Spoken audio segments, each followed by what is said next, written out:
আমার সঙ্গে রয়েছেন আইনজীবী ফিরদৌস শামীম, তার সঙ্গে যাব, কথা বলবো।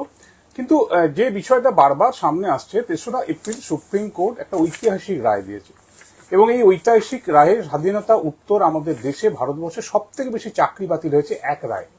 এবং সেখানে আমাদের রাজ্যে 4টে ক্যাটাগরিতে, গ্রুপ সি, গ্রুপ ডি, নবম দশম, একাদশ দ্বাদশ মিলিয়ে 26,000 শিক্ষক বা শিক্ষাকর্মীদের চাকরি বাতিল হয়েছে। এই চাকরি বাতিলের রায় আসতে পারে, এটা অনেকের কাছেই কল্পনা ছিল, কিন্তু সেটা সম্ভব হয়েছে। সুপ্রিম কোর্টের রায় কি ইতিমধ্যেই আপনারা জেনেছেন, প্রচুর চর্চা হয়েছে তাই নিয়ে। কিন্তু এই রায়ের পর, এসএসসি 26,000 চাকরি বাতিলের পর একটা সিঁদুরে মেঘ দেখা শুরু হয়েছে।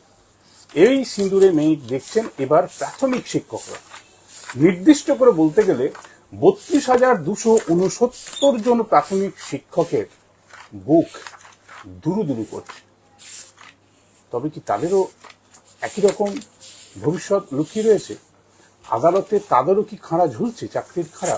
এই পুরো বিষয়টা নিয়ে যাব আইনজীবী ফিরদৌস শামীমের সঙ্গে। ফিরদৌস বাবু, আপনাকে প্রথমে স্বাগত।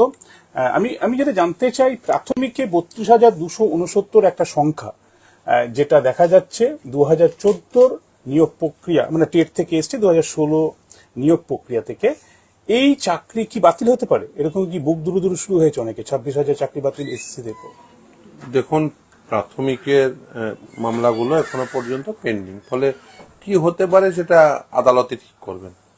যে মামলাগুলো পেন্ডিং আছে সেগুলো হলো যে টেট 2014 থেকে যে 2016 সালের যে সিলেকশন প্রসেস, সেই সিলেকশন প্রসেসে আপনারা জানেন ট্রেন্ড এবং আনট্রেন্ড উভয়েই এলিজিবল ছিল। আনট্রেন্ডদের মূলত তাদের বাতিল হয়েছিল, মূলত দুটো ইন্টারভিউ এবং অ্যাপটিটিউড টেস্ট সেটি সঠিকভাবে হয়নি। এছাড়াও জানেন যে সোমেন নন্দী, রমেশ মালিকের মামলায় যারা টেট ফেল করেছিলেন কিন্তু ওই 1 নাম্বার দিয়ে পাশ করানো হয়েছিল বলে অভিযোগ, সেই মামলা পেন্ডিং। অপরদিকে আপনি জানেন সোমেন নন্দীর মামলায় বোর্ড তারা 94 জনের অবৈধভাবে চাকরি পেয়েছে বলে যে রিপোর্ট, সেই রিপোর্টের সাপেক্ষে তাদের সার্ভিস টার্মিনেশন হয়েছিল।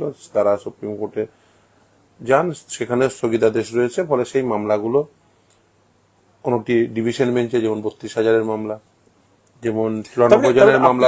আপনি যেটা বলছেন যে 269 লুকিয়ে যেটা বোর্ড বানিয়েছিল, যারা যারা বিক্ষোভ দেখেছে চাকরি চেয়ে, তাদের চাকরি দেওয়া বেছে বেছে যে অভিযোগ রয়েছে, সেই 269 জন। আর এই 32,000 তাহলে কি করে আসছে? 2016 নিয়োগ প্রক্রিয়া তো আপনার প্রায় 42,900-র কাছাকাছি নিয়োগ হয়েছিল বলে, এই সংখ্যাটা কি হয়ে আসছে 32,269? দেখুন, কারণ হচ্ছে 11,000 মতো সংখ্যার্থী